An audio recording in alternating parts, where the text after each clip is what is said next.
Ali ibn Abi Talib radhiyallahu anhu'nun kızı Ummu Külsüm radhiyallahu anha.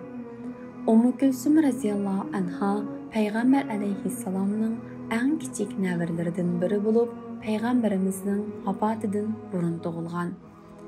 Ömer radhiyallahu anhu Peygamberimiz bilen bolgan uruq tuqqandaqçılık beginin teximi güçlük buluşu üçün onunğa öylenişini talep kılgan bolsumu, atысы Ali radhiyallahu anhu kızının teği kiçik ekanligini aytib, bu teklifni rad kılgan.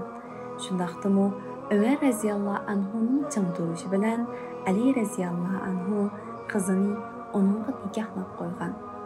Hazreti Ummu Külsüm, Hazreti Ömer'den Zeyd ve Rukiye isimli iki farzandlik bolgan. Hazreti Ummu Külsüm hayır sahavet ve halık bilen bolgan münasebette Hazreti Ömer'ge yaqindan hamdamda bolgan. Onun müminlerinin emirinin ayalı süpütüde Vizantiya xanışı bilen soğu salam yollaşqanlıqı ve özüge kelgen soğularının Beytul Malga berilgenligi rivayet kılındı.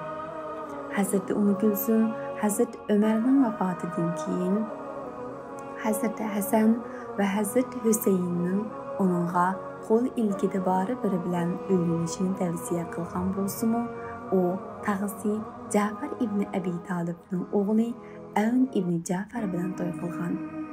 Hazreti Jafar'ның şahadetinden keyin jiyanlariga ega chiqqan Hazreti Ali, Hazreti Avnga ham yordam qo'lini sungan. Hazreti Avn vafot bo'lgandan keyin onun qarindishi Muhammad ibn Jafar bilan to'y qilgan.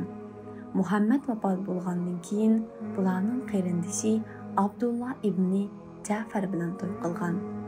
Ummu Külsümning Hazreti Ömer'dan keyin to'y qilgan kishilarning Hazreti Jafar bilan Hazreti Esma bint Umaysning balları bo'lganligi uchun onun "Men Esmadan xijil bo'lman. İki oğlu men bilan turmush holda vafot bo'ldi. Amdi üçüncü oğluningmi vafot bo'lishidan qo'rqaman" deganligi rivoyat qilingan. Lekin Hazreti Ummu Külsüm Abdullah ibn Jafar'dan burun vafot bo'lgan bo'lib, namozini Abdullah ibn Ömer radhiyallahu anhu tushirgan. Alloh uningga rahmat qilsin.